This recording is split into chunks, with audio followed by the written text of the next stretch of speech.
Assalamualaikum warahmatullahi wabarakatuh. Sahabat muslim, semoga kita semua dalam lindungan Allah, amin. Saya admin akan menceritakan salah satu kisah sahabat Nabi Muhammad SAW, yaitu kisah Salman Al-Farisi.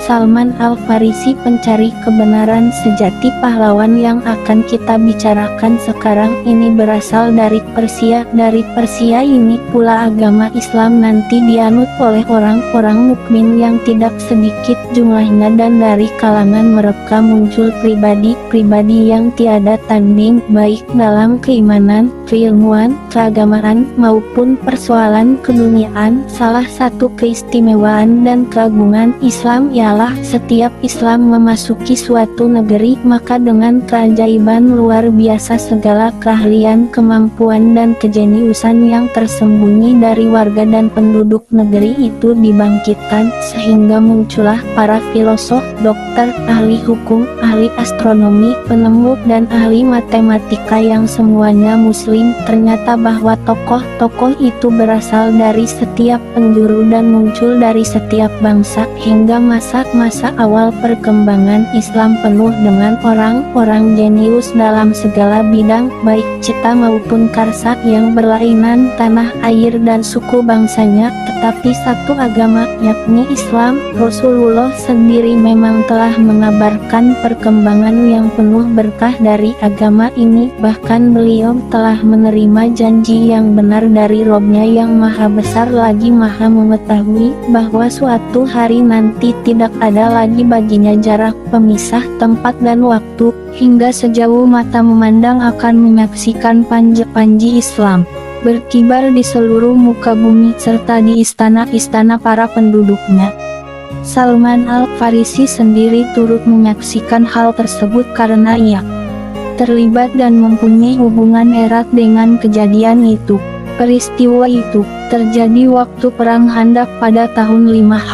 Awalnya beberapa orang pemuka Yahudi pergi ke Mekah untuk memobilisasi orang-orang musyrik dan membentuk pasukan gabungan untuk menghadapi Rasulullah dan kaum muslimin. Mereka berjanji akan memberikan bantuan dalam perang penentuan yang akan mencabut akar agama baru ini.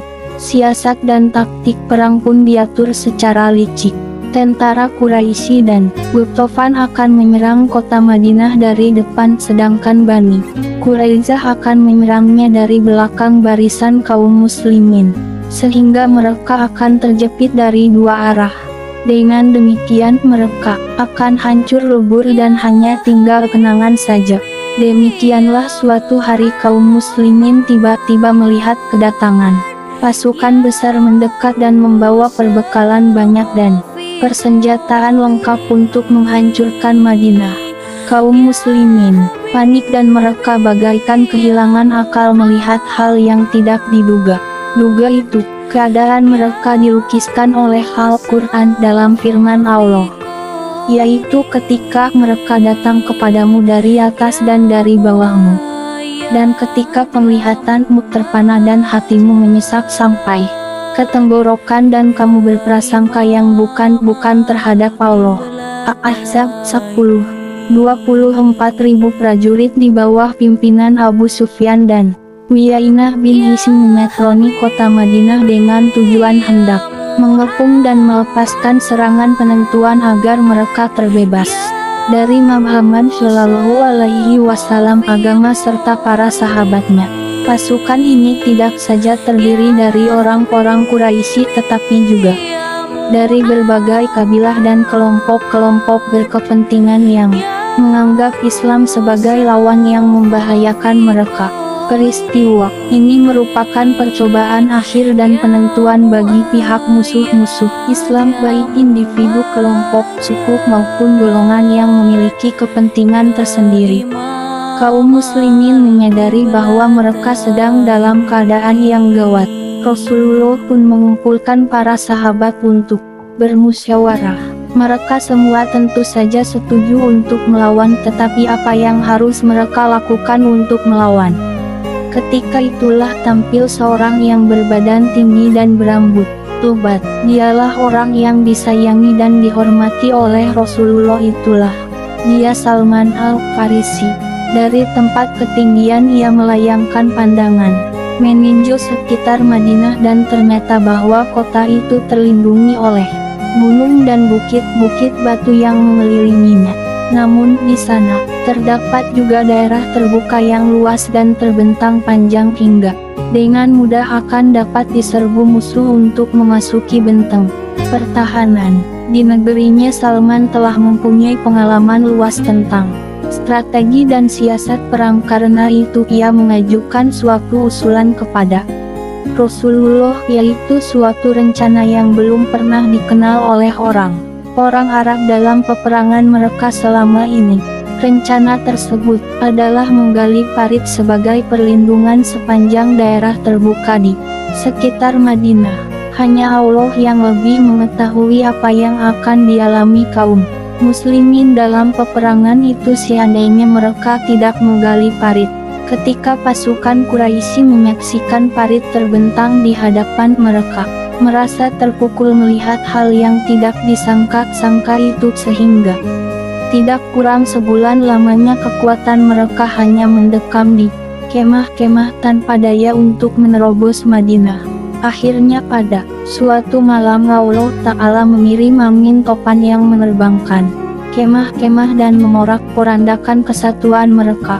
Abu Sufyan pun memerintahkan anak buahnya agar kembali pulang ke kampung mereka dalam keadaan berputus asa serta menderita kekalahan pahit. Pada waktu menggali parit, Salman tidak ketinggalan bekerja bersama dengan kaum muslimin.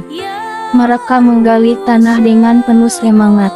Tidak ketinggalan Rasulullah juga membawa cangkul dan bekerja bersama mereka. Tidak disangka di tempat penggalian Salman bersama rekan-rekannya, cangkul mereka terbentur oleh sebuah batu besar.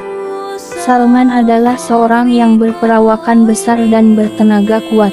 Sekali ayun lengannya yang kuat akan dapat membelah batu dan memecahkannya berkeping-keping, tetapi ia tidak berdaya menghadapi batu besar ini, sedangkan bantuan dari rekan-rekannya hanya menghasilkan kegagalan belaka. Salman pergi menemui Rasulullah dan meminta izin untuk mengalihkan jalur parit dari garis semula guna menghindari batu besar yang tidak tergoyahkan itu.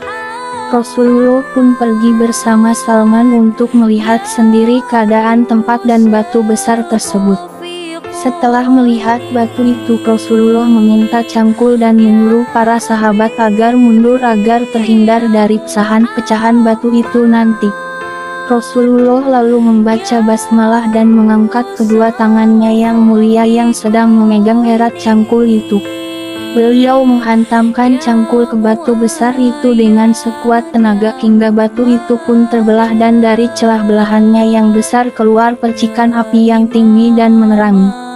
Salman mengatakan, aku melihat percikan api itu menerangi pinggiran Madinah. Sementara itu Rasulullah mengucapkan takbir, Allah Maha Besar.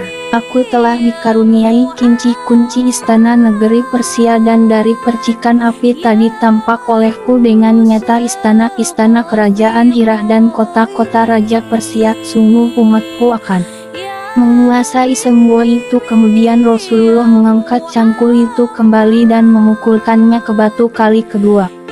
Fenomena yang sama terjadi lagi.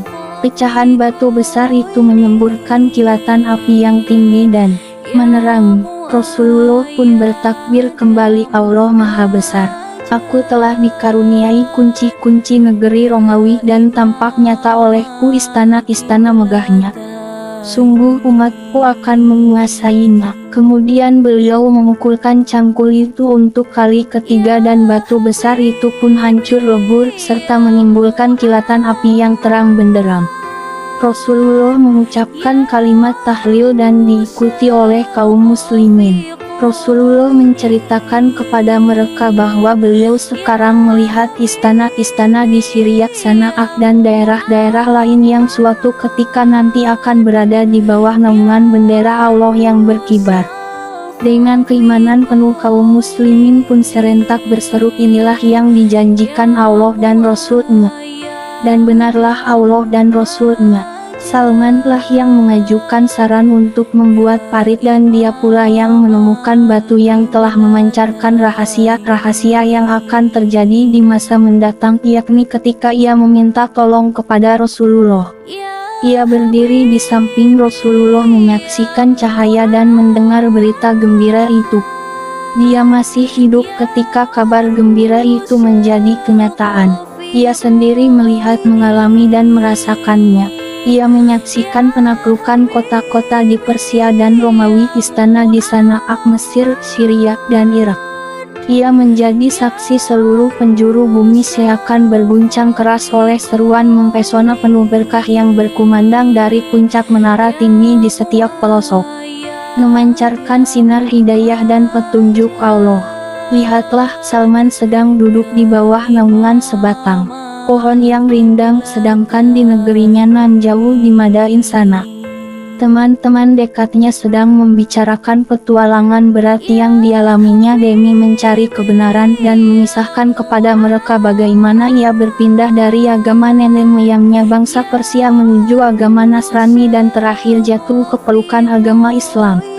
Sungguh ia telah meninggalkan kekayaan berlimpah dari orang tuanya dan merelakan dirinya jatuh ke dalam lembah kemiskinan demi kebebasan pikiran dan jiwanya. Dalam pengembaraan mencari kebenaran itu ia pernah dijual di pasar budak hingga akhirnya bertemu dengan Rasulullah dan beriman kepadanya. Bersambung.